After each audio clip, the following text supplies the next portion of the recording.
Bom, boa noite, boa tarde e bom dia para aqueles que começam a assistir o vídeo nesse momento.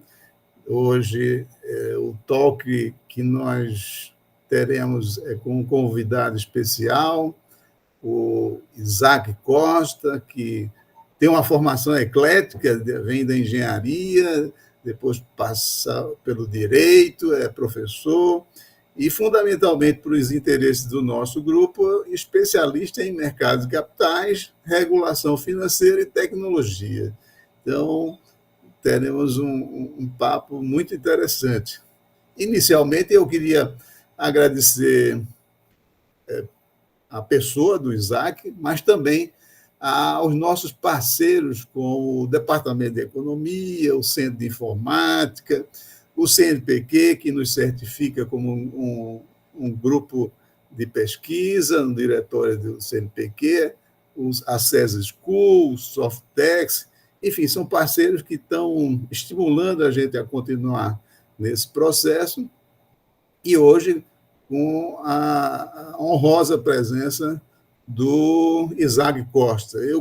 Eu participo de alguns grupos de WhatsApp no Brasil, e um ou dois deles eu percebi a presença do Isaac e andei vendo alguns trabalhos que ele tem publicado no Consultor Jurídico, no Broadcast do Estadão, e são artigos muito interessantes, muito ricos.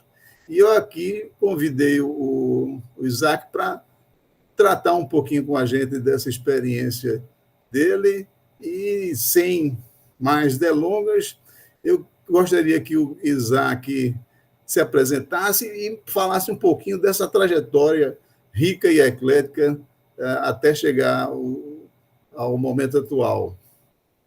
Ótimo, professor José Carlos, muito boa noite. Muito obrigado pelo convite, é um prazer estar aqui com o senhor. Eu basicamente comecei pela engenharia de computação porque gostava de matemática, então foi muito natural para mim, né, seguir esse caminho, como muitos dos que estão assistindo aqui provavelmente, que atuam na área de tecnologia hoje. Gosto demais, né, ainda de matemática, de computação, de lógica, trabalhei com desenvolvimento de sistemas durante algum tempo, mas também desenvolvi uma paixão, uma curiosidade pelas finanças, né, e aí, enfim, os ventos acabaram me levando para o mercado financeiro, de certa forma. Com a crise de 2008, as coisas ficaram meio complicadas, né? E aí, pouco tempo depois, eu acabei indo, vamos dizer assim, passar uma chuva na Comissão de Valores Imobiliários. Eu fiz um concurso público, fui servidor público federal, então, né, fui aprovado naquele concurso, trabalhei na CVM, e nesse período me interessei pelo direito, principalmente porque eu trabalhava no regulador do mercado de capitais, né? Então, eu diria que eu nunca fiz uma transição de carreira, mas sim eu fui acumulando, né? Então, eu sempre tento trabalhar na interseção entre finanças, entre tecnologia e regulação, que são os 3 temas que eu mais gosto, né? Então, enquanto eu estive na CVM, tive a oportunidade de trabalhar em vários projetos interessantes, em vários casos interessantes também, e a CVM hoje, eu deixei a CVM em novembro de 2020, para exercer advocacia, né? Hoje atuo como advogado e consultor, além de professor, e basicamente tenho, como o senhor percebeu, né, pesquisado, escrito, divulgado as ideias e participado junto a alguns atores, principalmente desse debate público sobre a evolução do sistema financeiro, com recorte para cripto, mas também focando em fintechs, mais recentemente com as possibilidades de aplicação de novos produtos de inteligência artificial. Então, estou aqui à disposição, só não me faça perguntas difíceis, que eu vou usar minhas habilidades de advogado para tergiversar e fugir da resposta, mas estou aqui à disposição do senhor e do público que nos acompanha nessa noite. Muito bem. Bom, uma das questões que me fazem fazer esse tipo de entrevista e conversa são as mudanças que ocorrem na nossa economia, na nossa sociedade. E eu sou um avô da era da internet, porque eu participei desde o início lá do primeiro comitê gestor da internet no Brasil, em 95. Então, vivi Legal. muito esse florescimento da era digital, tal como a gente hoje take it for granted. Uhum. E uma das coisas que mais me seduziu ao longo do tempo foi essa questão da transformação da sociedade e da economia. Você, por essa trajetória, deve estar percebendo que tem muita coisa acontecendo de 2008 para cá. Sem dúvida. Quais dessas questões mais sérias, mais profundas, você considera como relevância do ponto de vista da, da mudança, da mudança do padrão econômico, do padrão social Uhum. e do padrão da ação do Estado, né, que é a regulação que move e dá o equilíbrio nessas forças. Como é que você vê? Ótimo. Bem, em primeiro lugar, eu acho que a gente tem que fazer um recorte geográfico, né? Embora nós tenhamos um mercado global, existem algumas tendências e uma estrutura, né, um sistema econômico ah, nos Estados Unidos, né, e, de certa forma, na Ásia, mais recentemente, né, e a gente tem a realidade brasileira, né. Então, uma evidência dessa discrepância e das diferenças que eu vou realçar aqui é exatamente o fato que nos últimos meses, enquanto nós temos visto uma aceleração das altas, né, das ações das companhias listadas no mercado norte-americano, principalmente relacionadas à tecnologia, né, Nvidia, a própria Apple, até a IBM voltou recentemente a subir, Oracle também voltou. Aqui no mercado nacional, nós não tivemos esse mesmo movimento, né, para quem tem acompanhado o mercado. Então a gente nota que o Brasil tradicionalmente, né, as maiores companhias são companhias como a Ambev, como a Vale, né, como a Petrobras. O Brasil ainda é um país exportador de commodities. Então falar em transformação digital no Brasil é muito diferente de falar em transformação digital lá fora. É, Vou focar especificamente no Brasil, porque lá fora teria muita coisa para falar. Aqui no Brasil, eu diria assim, desde 2010, 2011, acho que a gente importou uma lógica de startups que é bastante diferente do Vale do Silício, porque a gente não exatamente produz a tecnologia de ponta, vamos dizer assim, os algoritmos raiz, né, o código, os componentes raiz, a gente não produz hardware.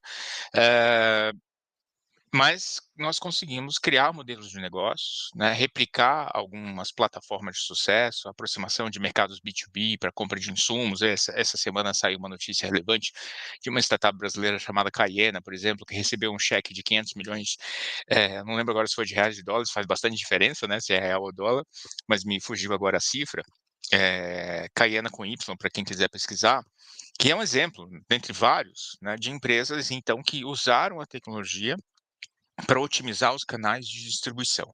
Então, se tem uma tendência que eu acho que ela é mundial e que a tecnologia ela é fundamental, mas é uma inovação muito mais voltada ao modelo de negócio, né? E o senhor me falava antes da gente começar aqui que o modelo de negócio é um dos aspectos mais relevantes, né? Para a gente entender a economia e é um dos seus objetos de pesquisa, é a ideia de digitalização dos canais de distribuição, né. Então, além de nós termos uma digitalização crescente dos processos internos, né, do uso de tecnologia da informação para você reduzir custos, para você automatizar tarefas, para você reduzir a intensificação da mão de obra, você tem uma digitalização dos canais de distribuição.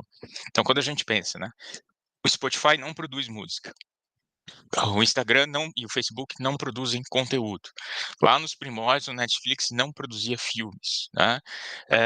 A Amazon, boa parte do que ela vende não é o que ela produz, é muito pequeno ainda, né. Então, hoje a captura de valor está nas plataformas, né, inclusive esse é o vamos dizer assim, é o traço marcante do que a gente chama de Web 2, né? Nós somos produtores e consumidores de informação, entretanto, nós fazemos isso no seio de plataformas que capturam toda a riqueza gerada. Né? Então, a gente tem que mendigar por migalhas ali, né, de monetização, ou então a gente tem que se virar para vender publicidade, que é influência, essas coisas, e é difícil você levar 1 milhão de usuários do TikTok para o Instagram e vice-versa, né? Então, você não é dono dos seus seguidores, o dono dos seus seguidores são as plataformas. Então, são muitas tendências, né, que podem ser realçadas, mas especificamente no que diz respeito a finanças digitais. A primeira, então, dessas tendências é a digitalização dos canais de distribuição e, especificamente, na projeção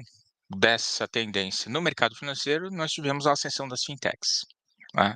Então, desde 2013, sobretudo com o marco legal, né, a Lei 12.865 dos arranjos de pagamento, nós vislumbramos no Brasil, né, nós testemunhamos um florescimento das fintechs, não só as adquirentes que penetraram no mercado que antes era um duopólio, né, da VisaNet e da Redcard, que a VisaNet se tornou Cielo e a Redcard se tornou Rede. Passamos a ter, né, GetNet, Mercado Pago, Stone, a Stone foi pioneira, PagBank, né, e dados recentes, se eu não me engano, do segundo trimestre de 2023, sinalizam que as 4 maiores adquirentes têm hoje uma participação no mercado de 72%, ainda é um mercado muito concentrado, mas houve uma redução de 10% em comparação a 2021, né? Então, a gente tem aí uma tendência relevante, e para fechar, né, essa resposta, são muitas coisas, mas eu queria dizer, então, a digitalização dos canais de distribuição e, com isso, a ascensão das fintechs, eu diria que, em termos de finanças digitais, nos últimos 10 anos, nos últimos 15 anos, nós temos visto essa tendência de, além de investir nos canais digitais de acesso aos serviços financeiros, né, uma mentalidade de oferecer comodidade, de oferecer a maior diversificação possível de produtos e serviços financeiros dentro do mesmo provedor, para aproveitar economias de escopo, não é? E tivemos também um grande respaldo do regulador, o Banco Central do Brasil, para criar uma infraestrutura, né, para, na verdade, modernizar uma infraestrutura que já era pioneira no mundo, o sistema de pagamentos brasileiro de 2001 e 2002, né? E o Banco Central acelerou isso, permitindo a criação de contas digitais, sem que você tivesse que comparecer numa agência para abrir a conta. Isso permitiu o surgimento dos bancos digitais. Seria impensável nós termos um banco com dezenas de milhões de clientes sem ter uma única agência, né? Há 15 anos atrás, isso seria praticamente impensável, graças ao Banco Central e regulação. E, para fechar, o Banco Central vem desenvolvendo diversas outras iniciativas, criou as fintechs de crédito em 2018, as sociedades de crédito direto, as sociedades de empréstimo entre pessoas, tem modernizado a regulação dos arranjos de pagamento, criou o Pix em 2020, né, lançou o Pix em 2020, e agora nós temos aí os projetos sobre os quais, inclusive, alguns deles acho que já foram tratados nesse grupo, né, como o Real Digital, Drex e o Open Finance. Então, eu diria que a digitalização dos canais de distribuição, acrescida com uma mentalidade de foco na oferta de serviços financeiros por canais digitais, com foco em comodidade do cliente, aproveitamento de economias de escopo, tudo isso respaldado pelo Banco Central, talvez esse seja, assim, a grande tendência em termos de finanças digitais no Brasil nos últimos 10 anos. Eu tentei resumir aqui uma história complexa e grande em um tweet aqui. Um tweet meio longo, mas ainda assim um tweet. Opa, eu não ouço o senhor. Será que o senhor está mutado? Não. Agora O, o, está que, ótimo. o que é porque eu tenho 2 filhos caninos aqui que são barulhentos. Normal.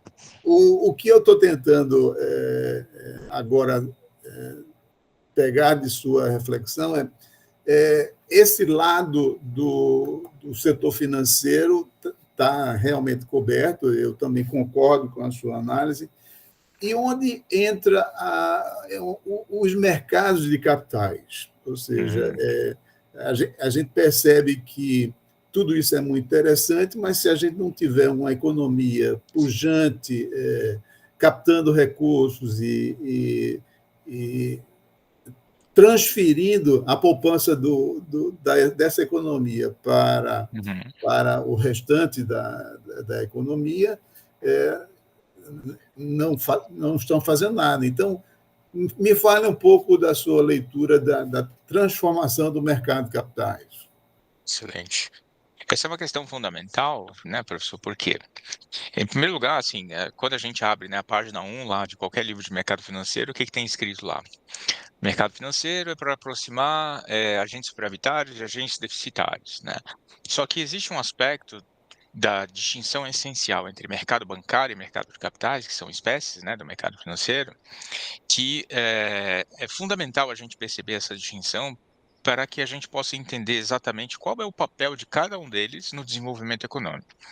Então, né, quando a gente pensa no mercado bancário, a diferença essencial, né, que eu costumo trabalhar nas minhas aulas é o método de intermediação. E aí, para tirar o jargão, é simplesmente quem toma a decisão acerca de qual empresa vai receber recursos e qual empresa não vai receber recursos, né? Então, no mercado bancário, quem toma essa decisão é o banco. Ele faz isso seja com dinheiro próprio, seja com dinheiro alheio. Mas ainda assim, quando você se senta, né, perante um banco para negociar um financiamento ou algum tipo de contrato bancário, quem vai decidir se o dinheiro vai ser liberado vai ser o banco. Então são menos cabeças, considerando, sobretudo, a concentração do mercado bancário no nosso país, né? Se você for no site do Banco Central, tem uma seção lá que se chama Encontre uma Instituição. Você pode filtrar por tipo de instituição. Se você filtrar lá por bancos múltiplos, né, você vai encontrar mais de 100 bancos existem no país, muitos deles de nicho, né, bancos geográficos, né, de nichos geográficos, de nichos setoriais. Entretanto, a oferta de crédito ainda é, de acordo com estatísticas do Banco Central, né, concentrada nos 5 grandes bancos. Então, quando você tem, né, um oligopólio na oferta de crédito, claramente você vai ter, vamos dizer assim, dificuldades no preço do dinheiro. Né? Como a gente sabe, no mercado concentrado, você vai ter comprometimento da qualidade, da quantidade, do preço e assim por diante. Isso se aplica ao dinheiro. As fintechs, elas, embora no Brasil, né, de acordo com estatísticas da AB Fintechs e da Distrito, nós tenhamos categorizados um pouco mais de 1.000 fintechs no Brasil, né, empresas que de alguma forma utilizam a tecnologia da informação de modo intensivo, né, para ofertar produtos e serviços financeiros com novos modelos de negócio, seria um recorte, né, para classificar uma empresa como fintech. Embora a gente tenha esse número muito grande, elas ainda não são tão representativas em termos do estoque de crédito. Né? Algumas são bastante representativas no que diz respeito ao número de clientes, elas são muito fortes no varejo, mas são poucas ainda que ofertam crédito em nicho. Né? Então, apesar das fintechs terem trazido uma revolução em termos de experiência de usuário, em termos de digitalização, né, do acesso e bancarização, elas não conseguiram ainda, né, reduzir substancialmente esse problema da concentração na oferta de crédito. Por outro lado, quando a gente olha para o mercado de capitais, pelo menos nos livros-texto, né, o mercado de capitais ele traz um ideal mais democrático, né, porque quem, em princípio, toma a decisão se uma empresa vai receber dinheiro ou não, né, é o mercado, são investidores, idealmente pulverizados. Quando a gente pensa o mercado de capitais, ele é muito mais do que o mercado de ações, já falo inclusive sobre isso, né? Mas a visão seria o quê? Se você tem um determinado porte e se o seu negócio, né, se a sua companhia é lucrativa, você pode abrir uma fatia do seu capital e a poupança popular vai ser mobilizada, seja diretamente, seja por meio de fundos de investimento e, finalmente, você vai ter injeção de recursos naquela companhia. O problema aqui é que a tecnologia ela não consegue ainda resolver um problema de concentração e um problema de ineficiência no mercado de capitais brasileiro, que é uma certa atrofia desse mercado de capitais brasileiro com relação ao mercado bancário. Né? Por quê? Na distribuição dos valores imobiliários, né, dos títulos, debêntures, notas comerciais, né, ações, você tem, né, a necessária participação de uma instituição financeira para fazer, vamos dizer assim, a distribuição desse título, ela é de contratação obrigatória, de acordo com a regulação. Entretanto, o que a gente vê na prática? Né, o mercado de capitais brasileiro, em essência, sempre foi um mercado de dívida privada. Então, quando a gente olha o boletim de mercado de capitais da Ambima, que é um documento divulgado mensalmente pela Ambima, o que a gente vai ter lá? Uma captação gigantesca de debêntures. E a gente vai ter alguns outros títulos, FDICs, fundos de investimento de direitos creditórios, fundos de investimento imobiliários, notas comerciais mais recentemente, e o mercado de ações muito pequeno. Né? Então, a síntese é, o grosso do nosso mercado é o mercado de dívida. E aí, quando a gente abre e faz uma imersão, legal, mas como que essa dívida está sendo emitida? Nós vemos que boa parte das ofertas são realizadas antes O nome do rito era chamado Ofertas Públicas de Distribuição com Esforços Restritos. Hoje esse nome mudou, se chama Oferta Pública de Rito de Registro Automático. O que é isso? Se eu sou uma companhia e eu quero acessar o mercado de capitais, a forma hoje mais tranquila, mais barata e a mais prática e também a mais comum é você encontrar um conjunto de investidores institucionais, de investidores qualificados reduzido e fazer essa emissão ou por meio de uma oferta privada, que não é exatamente o mercado de capitais, né, ou uma oferta pública com poucos subscritores, às vezes 1, 2, 3. E normalmente esses subscritores quem são? Parceiros da instituição financeira que distribui. Né? Então, o número de gestoras independentes no Brasil tem crescido muito, mas ainda é um número pequeno. E onde eu quero chegar? O mercado de capitais no Brasil, né, e de certa forma isso em algum grau pode ser observado em outros países também, ele é um mercado no qual quem toma as decisões, embora o número de cabeças possa ser um pouquinho maior, mas ainda assim são cabeças, né, é como se a gente tivesse aqueles monstros lá da mitologia, né, um monstro com múltiplas cabeças, ainda são as instituições financeiras. Né, tradicionais, ou seja, a mesma instituição financeira que decide se você vai receber dinheiro no mercado bancário é a instituição financeira que decide se você vai receber dinheiro no mercado de capitais. Ponto. Tá?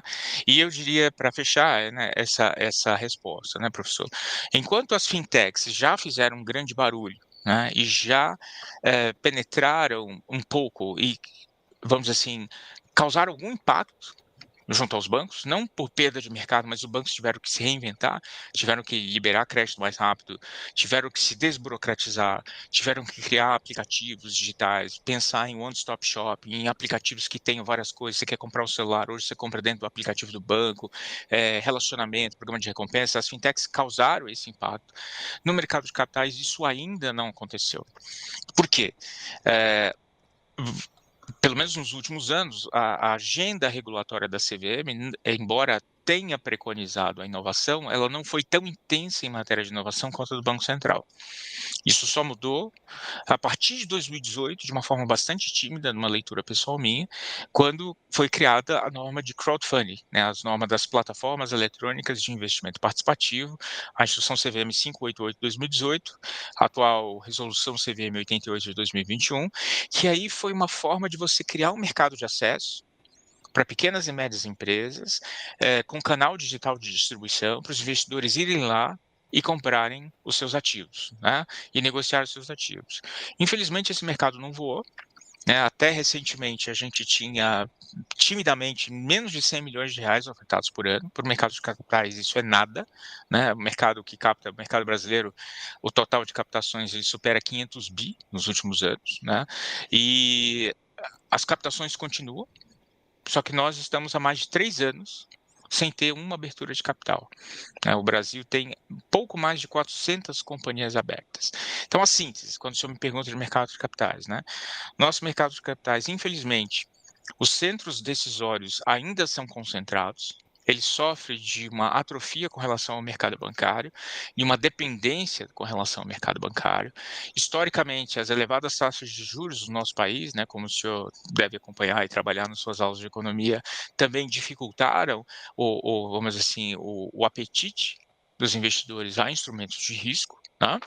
E, além disso, você tem linhas de crédito subsidiadas do governo brasileiro para empresas grandes que poderiam acessar o mercado de capitais, e isso acaba fazendo com que o mercado de capitais fique como sendo praticamente a terceira opção né, de empresas. E a pequena e média empresas, no último dado, eu não sei se o senhor teve acesso a essa pesquisa, o Sebrae ele fez aplicou um questionário junto a pequenas e médias empresas, perguntando, em primeiro lugar, quais delas obtinham algum tipo de financiamento. Né? E, em segundo lugar, quais eram as principais formas ou as formas de financiamento que você utilizava.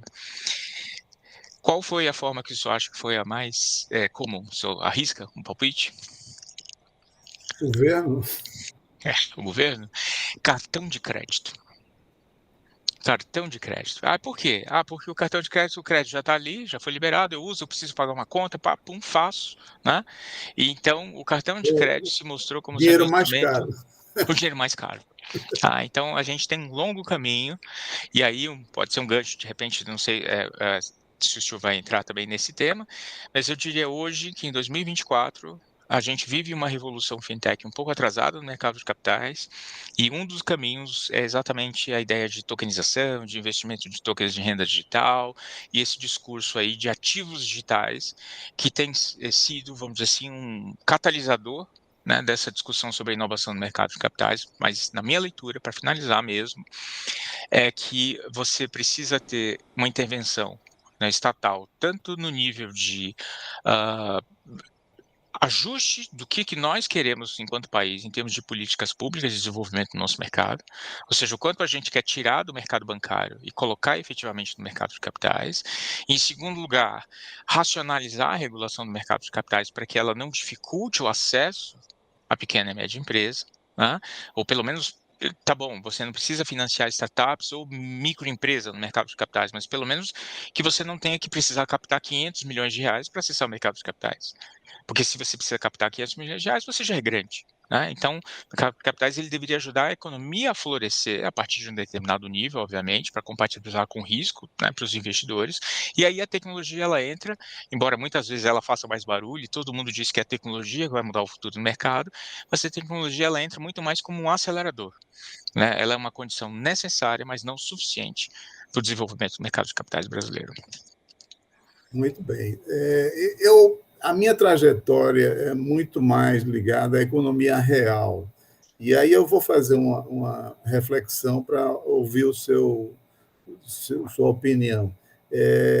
Recentemente, o governo federal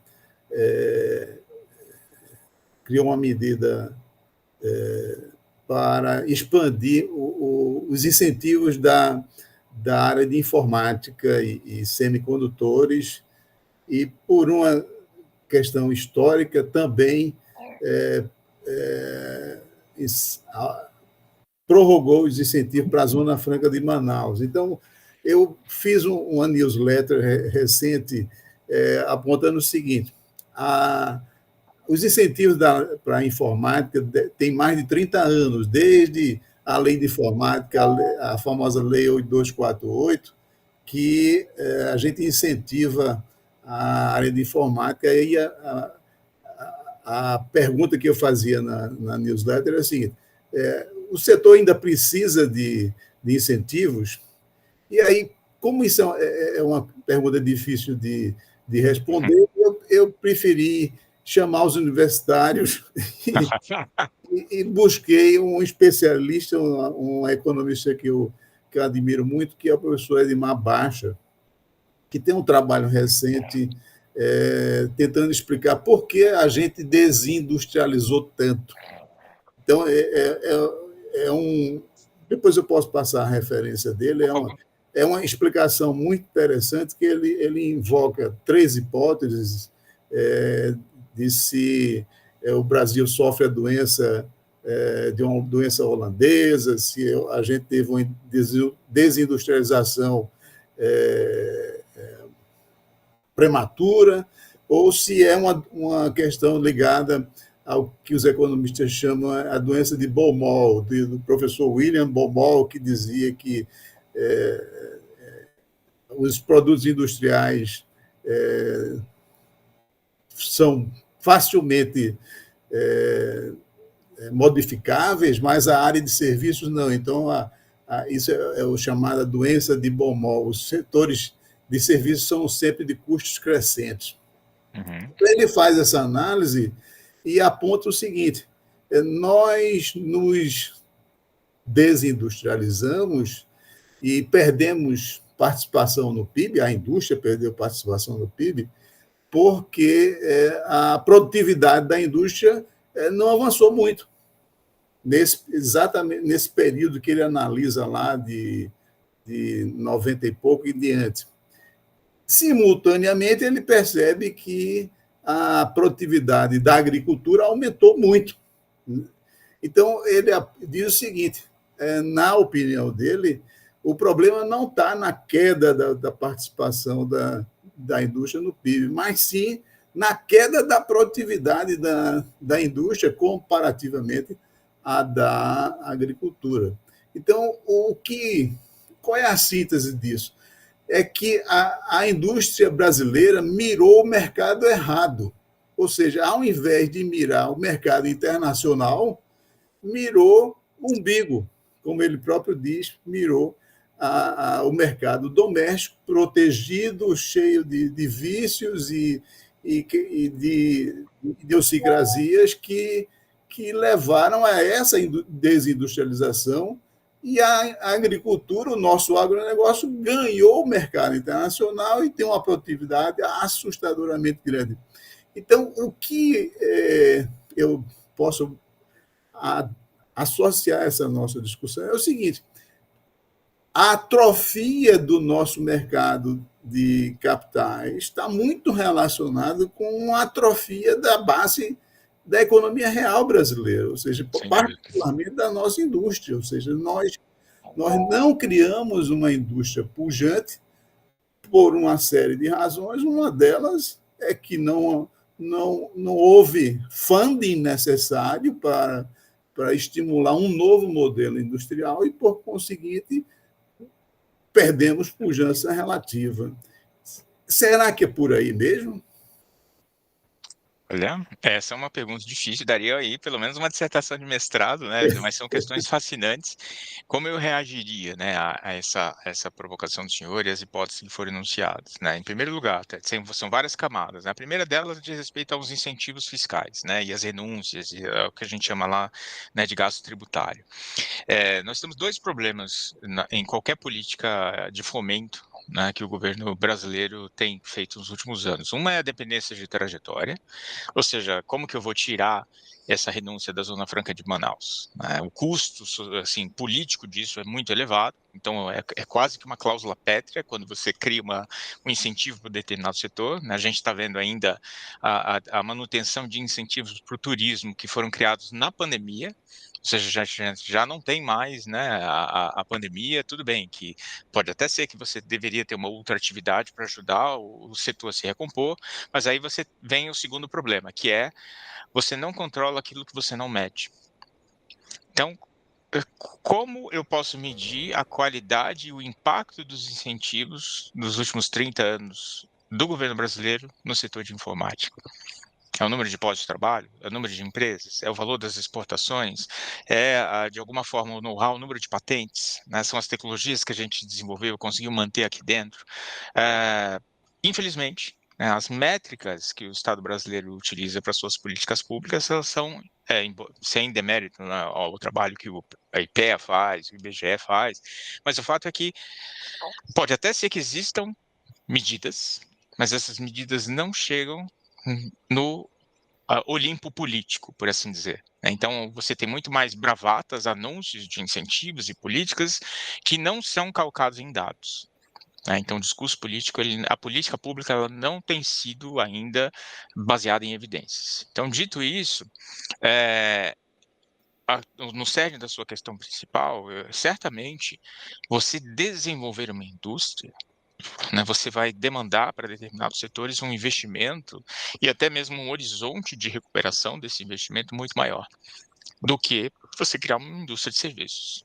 Então, um exemplo que a gente está vendo hoje é a maioria dos jovens quer ser influencer, né? Que é uma ideia na cabeça e um celular na mão.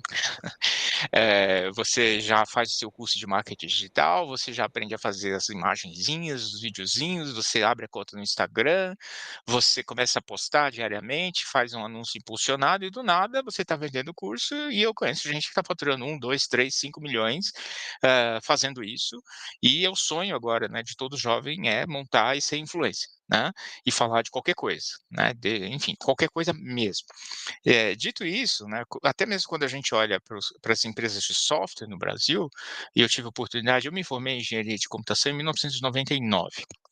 Então, naquela época, estava bem, vamos dizer assim, naquela convolução que veio a ser depois a bolha.com.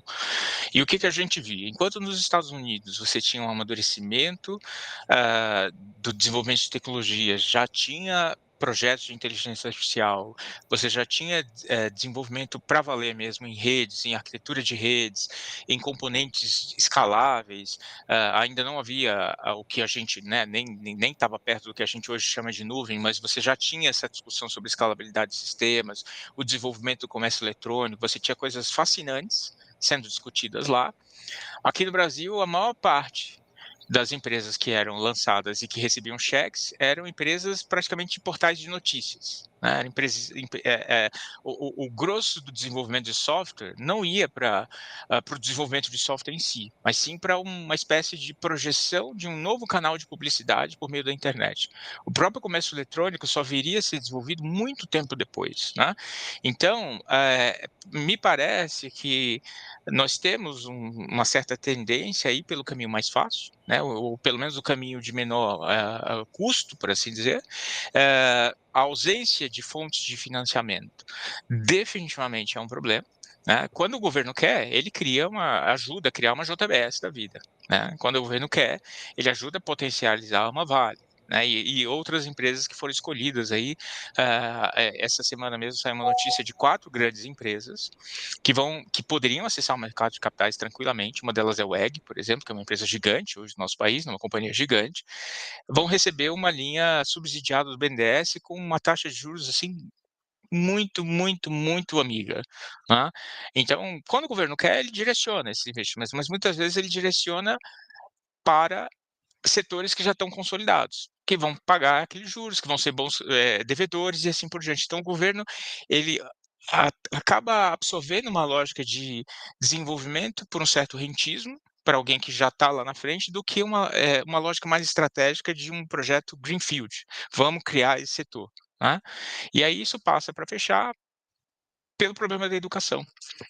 Eu tenho visto vários memes aí nos últimos meses, associando engenheiros a taxistas, né, e a Uber, como se no Brasil, se você fizesse engenharia, praticamente não tem onde você trabalhar. E isso é uma triste realidade. Né? Meus colegas de graduação de engenharia, veja, a gente se formou numa época excelente, né, em termos de desenvolvimento tecnológico, de tudo que aconteceu dali. Eu arriscaria dizer que menos de 10% da turma foi efetivamente trabalhar com engenharia, né, ainda que seja engenharia de computação, né, que hoje é o mais fácil. Né? Então, meus amigos que foram para engenharia aeronáutica, engenharia mecânica, todos acabaram indo ou para consultoria ou para mercado financeiro. Né? Por quê? A indústria do nosso país, se você quer ganhar dinheiro com indústria, são raríssimos oásis que você tem ali, né? Mas você tem que ir para fora do país. Né? Então, hoje, quantos desenvolvedores de software nós temos? Né? A gente tem hoje no Brasil, inclusive, até uma epidemia de formações express em software. Né?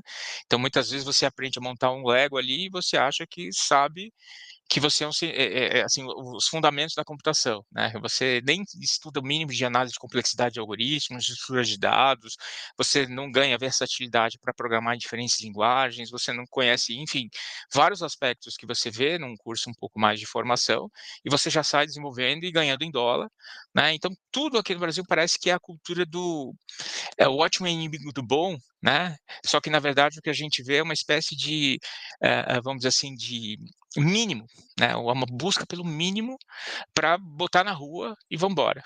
Quando a gente quer desenvolver uma indústria, não dá para ter essa mentalidade de buscar o mínimo. Tem que ter planejamento estratégico.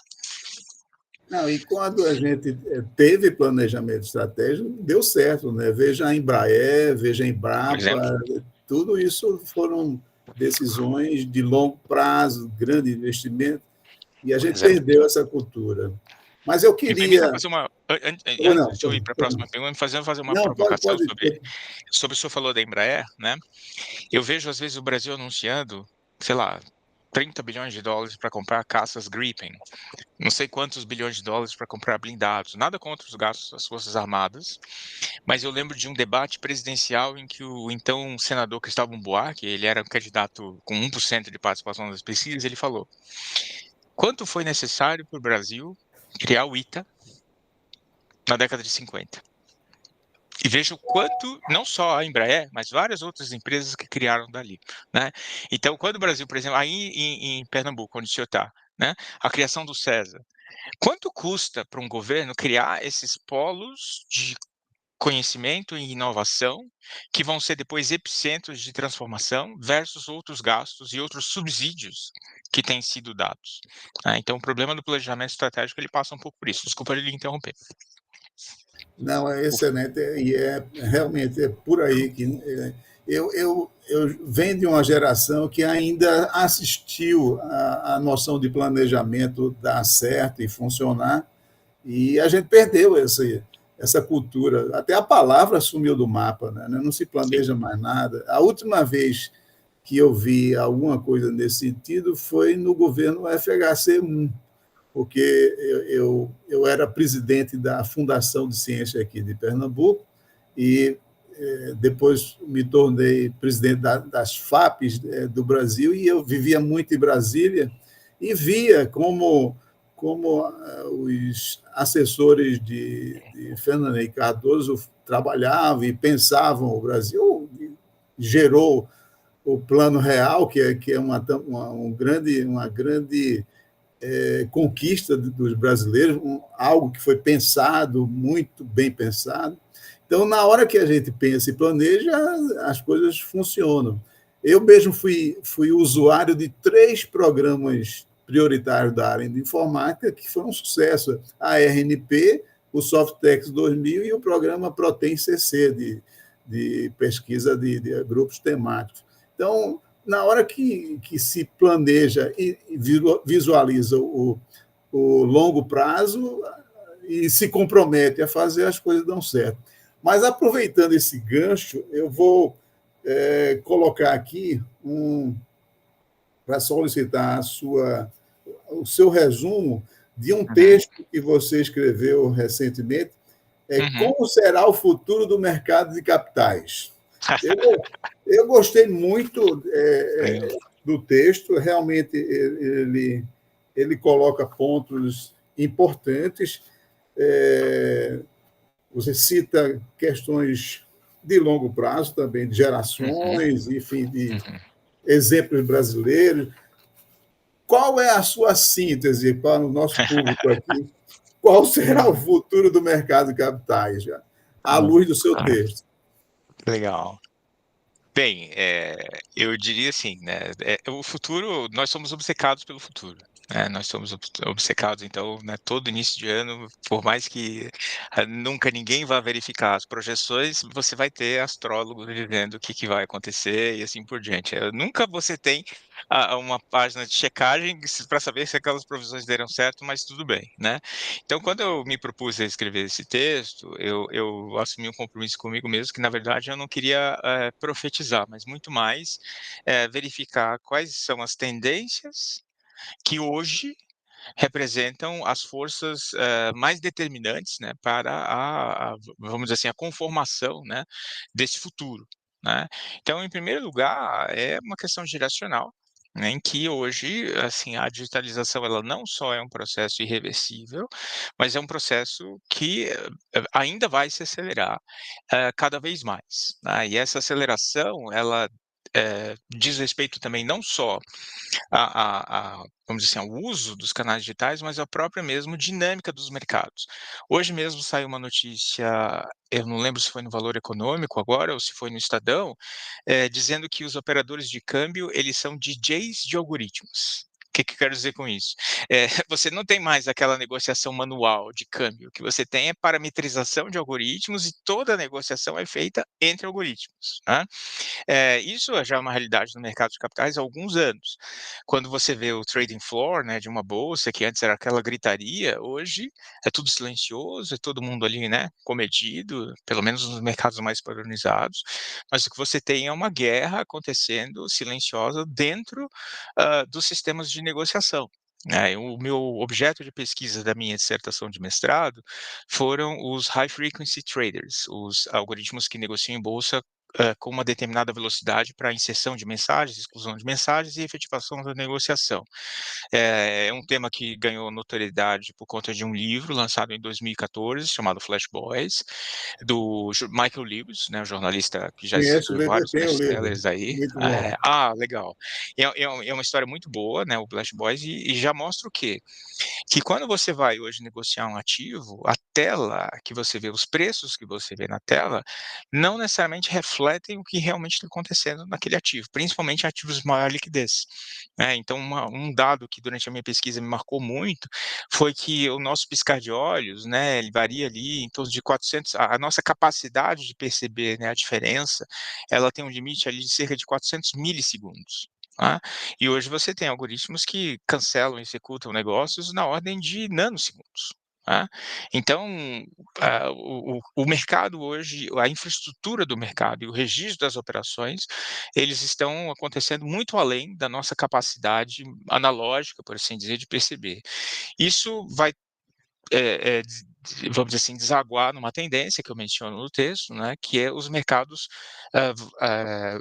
hoje, a liquidação das operações, né, do momento em que você negocia na bolsa ao momento que a sua operação ela é efetivada, você ainda tem um atraso em função de rotinas de pós-negociação, de diferença de fuso horário, de investidor estrangeiro que precisa especificar a ordem, de fundo de investimento que precisa especificar a ordem, né. No Brasil, já chegou a ser de 10 dias, durante muito tempo foi de 3 dias, né, o famoso D+3, D+3 dias úteis, e hoje foi reduzido para D+2. Então uma primeira tendência que eu coloco é que lá fora, você já tem uma redução dessa tendência para D+1, em alguns mercados se fala até mesmo em uma liquidação em tempo real, né, e aí a ideia de real digital, de moedas digitais do Banco Central tem a ver com isso, né, tem a ver, com a ideia de entrega contra pagamento, onde o pagamento é instantâneo, isso tudo bem, o Pix já resolve para a gente, mas a entrega daquilo que não é dinheiro não é instantânea, né? A entrega de um valor mobiliário, a entrega de um imóvel, a entrega de um título que está registrado em algum lugar, numa central registradora, um recebível de arranjo de pagamento.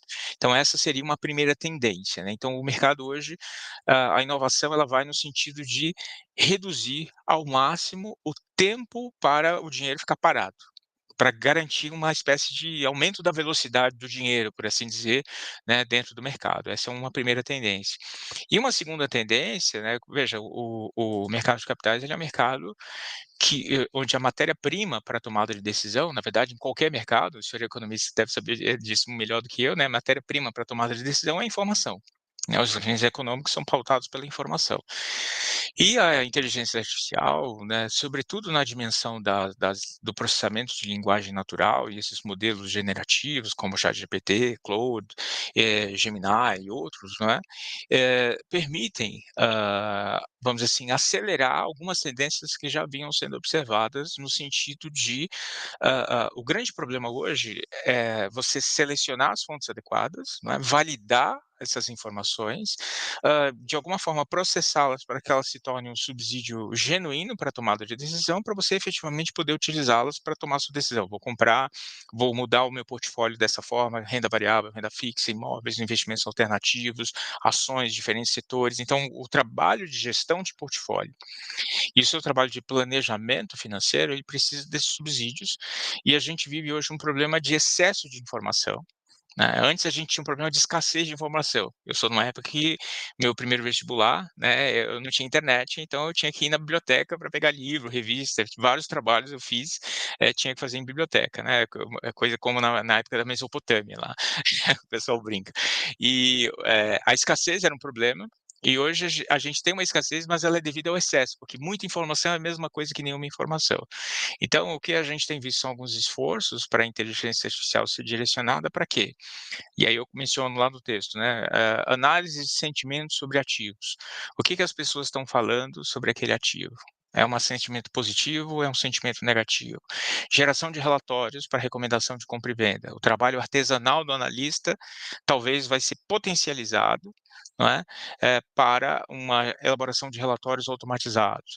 A recomendação de investimento, a gente tem uma tendência dos robo-advisors, né, que são aqueles robôs que podem auxiliar você desde a montar a composição do teu portfólio, até efetivamente mandar as operações para a bolsa e negociar em seu nome conforme de acordo com parâmetros pré-estabelecidos, né? Então, eu diria que, assim, de forma análoga ao que nós testemunhamos no mercado bancário, para você fazer uma operação de crédito, para você fazer um pagamento, para você cobrar alguém, para você colocar o seu cofrinho, para economizar, para viajar, para fazer alguma coisa, todas essas funcionalidades que aprimoraram a experiência de usuário, elas estão sendo transpostas agora para a dimensão de investimentos, né? Então, a sua escolha dos ativos, a execução, a visualização de relatórios, o seu consumo de informação, e você tem uma dimensão interessante da inteligência artificial que se aplica não só aqui ao mercado financeiro, mas a qualquer interface gráfica de usuário.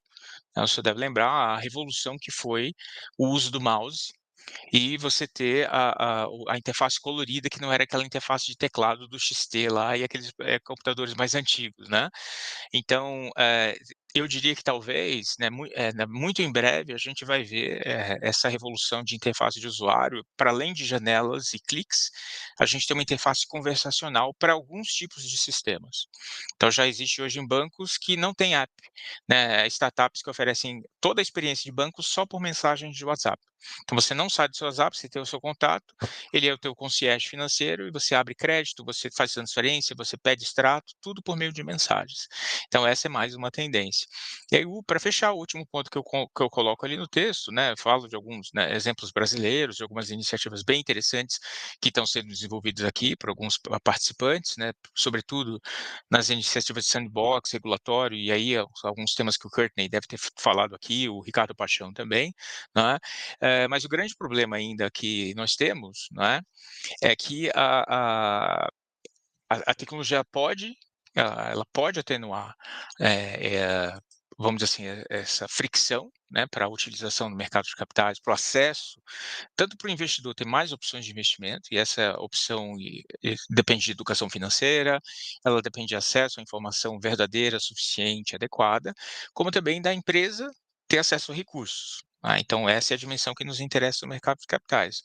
O grande problema realmente ainda é um problema que a tecnologia não consegue alcançar, que é o fator humano, né? O fator humano, seja no que diz respeito aos abusos, né, às fraudes financeiras, às pirâmides que continuam a acontecer. Então, aí você tem um problema de educação, né? Veja, os vícios em bet que já estão começando a ser reportados, os divórcios decorrentes de vícios em apostas, pessoas que respondem pesquisas, né? Outro dia saiu uma pesquisa dizendo que acho que quase 20% dos entrevistados considera que aposta é investimento, é uma modalidade de investimento. É um absurdo, né? Então a gente tá jogo do tigrinho, né, se o influencer vai lá, tem carisma e tal, tem 300 seguidores, vem para o jogo do tigrinho, me segura que eu quero comprar o jogo do tigrinho. Então a tecnologia não consegue ainda, né, resolver esses problemas. Então ela vai ser uma aliada, ela é promissora, quem estuda, né, os estudantes aí que fazem parte desse grupo de estudos aqui de finanças digitais, da UFPA, da UFPE, né, já estou puxando, confundindo com o Pará, meu Pará, torço pelo Paysandu, né, eu saí do Pará quando eu tinha 17 anos, mas assim, os estudantes aqui, eu acho que tem muitas opções, né, para investigar, vamos dizer assim, a, a, a revolução na oferta de produtos e serviços financeiros, mas a gente tem uma nuvem pesada em cima, que é o fator humano, e que é a ineficiência governamental, né? Infelizmente, no Brasil, nós não temos ainda uma massa crítica de desenvolvedores. Hoje é muito mais fácil para o desenvolvedor bom, que sabe falar inglês, vender só a hora em dólar, né, e trabalhar para fora, exportar o seu trabalho. As empresas brasileiras não tratam bem seus desenvolvedores, em regra, né? No Brasil ainda, se você é a pessoa que aparece bonitona lá na foto, recebeu um investimento, que você vai no pitch, tem um microfonezinho, faz o TED Talk, é você que ganha os holofotes, é você que é valorizado, mas quem está efetivamente lá construindo, né, não é tão valorizado.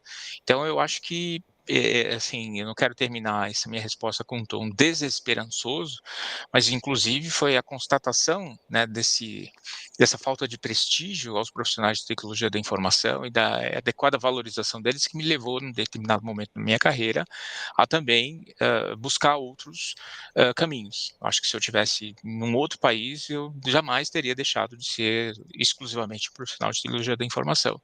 Então, cabe aí a essa nova geração procurar modelar esse problema, e resolver esse problema, porque ainda é um problema que, a meu ver, ele não foi sequer adequadamente modelado pelas autoridades. Como a gente desenvolve o setor de informática do nosso país? Quanto de incentivo a gente precisa? Para onde a gente direciona esse incentivo? Como a gente trabalha a educação financeira? Né? Como eu crio uma massa crítica de desenvolvedores no Brasil, onde as pessoas queiram ser desenvolvedores e não vendedores, e não influencers, né? E não membros de cadeias de marketing multinível. Né? Então, é um problema que ainda precisa ser enunciado e descrito melhor para que a gente possa encontrar uma solução. E eu não sei se eu vou ver isso na minha vida ainda. Eu costumo dizer que ser professor no Brasil é uma tarefa dupla. Você tem que transmitir os conhecimentos da sua área e Uhum. também ser um psicólogo para Exato, injetar ânimo na exato. juventude, onde você não consegue quase esconder o desânimo com as coisas. Né? Você Verdade. nada, nada, nada e acaba morrendo na praia. Eu me formei em 81 em engenharia civil. Antes de me formar, as empresas iam na Universidade Federal atrair estudantes para trabalhar. Quando eu me formei, entramos numa crise brabíssima do Brasil. E aí eu ainda exerci a profissão, mas fui quase que obrigado a migrar para outra área e escolhi a economia. Mas desde então eu vejo o Brasil sair do trilho, ou seja, só algumas iniciativas é que a gente pode se regozijar de que deu certo. Uhum. Aqui a gente tem, por uma questão de iniciativa nossa, o Porto Digital, ou seja, nós decidimos fazer essa iniciativa apostando num futuro diferente para Pernambuco. Está dando certo, mas ainda é um projeto de mais longo prazo, e eu aspiraria que nós tivéssemos muito mais disso e muito mais entrelaçamento entre os estados, catapultando essas iniciativas de um modo mais inteligente. Infelizmente, a sociedade ainda não pensa dessa forma, né? Então, ainda temos que catequizar muitas cabeças Sem dúvida. e ser o real influencer do futuro. Exato. E, Uma boa esse, influência e não uma má essa influência. boa influência. O Isaac, eu só Uhum. tenho a agradecer a você seu valoroso tempo, a sua experiência, sua competência. Depois eu vou ver aqui com os meus colegas a repercussão disso. Legal. E, enfim, estamos juntos no mesmo barco. Eu só tenho a agradecer Isso. e desejar que a Ótimo. gente tenha um futuro mais auspicioso e que as futuras gerações consigam entender esse esforço que a gente está fazendo hoje. Sem dúvida. Se eu me permitir duas colocações finais, né? A primeira, o senhor refletiu aí sobre ser professor, né? Eu gosto muito de pensar assim, o professor ele tem pelo menos três papéis, né? O primeiro é ser um guia turístico, né? Olha que legal, aqui está esse modelo, aqui é essa ideia, essa teoria e tal. O segundo é ser um bibliotecário, né? Para dizer, gostou? Então tá aqui, ó. Né? Lembra da biblioteca que você chegava lá, você não achava o livro de jeito nenhum, aí você pedia ajuda, a biblioteca parece que é a sua mãe que acha o negócio do nada, né? Aí ela dá o Verdade. livro para você. E o terceiro é ser um terapeuta, né? Que é o que o senhor disse, um coach, né? No sentido bom da palavra. Então a gente tem que, de alguma forma, alimentar essa esperança que dentro de nós talvez já não. É como se a gente tivesse que acender um fogo que a gente já está quase sem fogo, e aí por isso você meio que se esgota, se sacrifica, né? Como se uma estrela, um sol que morre, por assim dizer, né? Para você viajar um pouco aqui nesse final de noite. E a segunda consideração, que acaba me dando alento, foi uma frase que eu encontrei, confesso para o senhor que nesse momento não lembro a fonte, acho que enfim, tem tanta coisa motivacional que aparece, mas essa me marcou, que o futuro ele é escrito pelos otimistas. Então, o pessimismo, ele de fato nos ajuda, né, a lidar com ceticismo, a analisar riscos, a calibrar expectativas, né, a minimizar o sofrimento decorrente de frustrações, mas em última análise, você, para transformar realmente a sociedade e construir o futuro, você tem que ser otimista. Então, o que a gente vê em termos de transformação foram pessoas que se sacrificaram muito contra todas as adversidades e conseguiram ali deixar a sua marca. Então, eu diria que ou se você não fizer nada, você já sabe o que vai acontecer, né? Nada vai mudar.